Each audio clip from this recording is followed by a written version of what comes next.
সিদ্ধান্ত নিতে ভয় পান, স্ট্রেস আর ওভার থিঙ্কিং কাজের 12টা বাজাচ্ছে, ডিসিশন নিতে গিয়ে কনফিউজড? সুন্দর পিচাইয়ের এই টেকনিকটা ফলো করলে কেরিয়ারে আর আটকে থাকবেন না।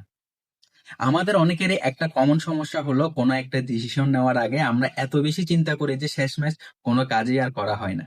অপশন এ ভালো নাকি অপশন বি, এই দোনোমনো করতে করতে সময় চলে যায়, কিন্তু প্রগ্রেস কিছুই হয় না। গুগল এবং আলফাবেটের জিও সুন্দর পিচাই ঠিক এই জায়গাটাতে ফোকাস করেছেন। $1.92 ট্রিলিয়ন কোম্পানি চালানো কোনো চারটিখানি কথা নয়। প্রতিদিন তাকে এমন সব হাই স্টেক ডিসিশন নিতে হয় যেখানে ভুল হলে বড় ক্ষতি হয়ে যেতে পারে। তাহলে তিনি এই মেন্টাল প্রেশার সামলান কিভাবে? স্ট্যানফোর্ড গ্র্যাজুয়েট স্কুল অফ বিজনেসের এক ইভেন্টে তিনি তার সিক্রেট শেয়ার করেন। তিনি ছাত্র জীবনে একটা টু পার্ট মন্ত্র শিখেছিলেন, যা তিনি আজও মেনে চলেন। তো চলুন সে দুটা মন্ত্র আপনাদের সাথে শেয়ার করি। Number 1, action over inaction. অপশনটা নিয়ে ঘন্টার পর ঘন্টা চিন্তা করে সময় নষ্ট করার চেয়ে যে কোনো একটা সিদ্ধান্ত নিয়ে ফেলা অনেক ভালো। 2, রিভার্সিবিলিটি।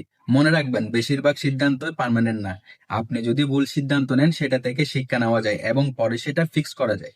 সুন্দর পিচাই বলেন, যখন তার টিমের 2 মেম্বাররা কোনো সমস্যা নিয়ে আসে এবং দুটো সলিউশনের মধ্যে কনফিউজ থাকে, তখন তিনি জোর করে যে কোনো একটি অপশন দ্রুত বেছে নেন। কারণ সিদ্ধান্ত না নিলে, ঝুলে থাকলে পুরো টিম স্লো হয়ে যাবে আর কোম্পানির গ্রোথ আটকে যায়। তার ভাষায়, সিদ্ধান্ত নেওয়াটা হলো সামনে এগিয়ে যাওয়া সবচেয়ে বড় স্টেপ। এই মুহূর্তে মনে হতে পারে অনেক কিছুই বাজি ধরেছেন, কিন্তু পরে পিছন তাকালে দেখবেন বিষয়টা আসলে অতটা ভয়ের ছিল না। এই মানসিকতাটা তিনি পেয়েছিলেন তার মেন্টর বিল ক্যাম্বেলের কাছ থেকে, যিনি স্টিভ জবসকে কোচিং করাতেন। বিল ক্যাম্পবেল প্রতি সপ্তাহে সুন্দরকে জিজ্ঞেস করতেন, এই সপ্তাহে তুমি কয়টা ডেডলক ভেঙেছো বা কয়টা কঠিন সিদ্ধান্ত নিয়েছো। একজন লিডার হিসেবে আপনার কাজ হলো টাইব্রেকার হওয়া, পারফেক্ট সিদ্ধান্তের জন্য অপেক্ষা না করে দ্রুত সিদ্ধান্ত নেওয়া এবং ভুল হলে সেটা শুধরে নেওয়া। এটাই হলো রেলিজিয়েন্ট এবং সাকসেস মানুষের বৈশিষ্ট্য। তাই পরের বার যে কোনো সিদ্ধান্ত নিতে গিয়ে ওভার থিঙ্কিং করবেন, নিজেকে প্রশ্ন করবেন, আমি কি অহেতুক ভয় পাচ্ছি নাকি সিদ্ধান্ত নিয়ে সামনে আগাবো। আর একটা কথা সব সময় মনে রাখবেন, স্থির থাকার চেয়ে চলাচল ভালো।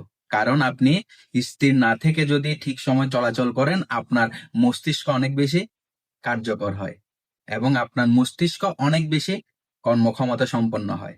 তাই স্থির না থেকে চলাচল করুন, যে কোনো একটা সিদ্ধান্তে চলে আসুন, হয় এ না হয় বি, তবে সিদ্ধান্তটা দ্রুত নিন। আপনি চলাচল অবস্থায় থাকুন, স্থির অবস্থায় থাকবেন না, যেটা গুগলের সিইও সুন্দর পিচাই করতেন। তাহলে আজকের ভিডিওটা এই পর্যন্ত।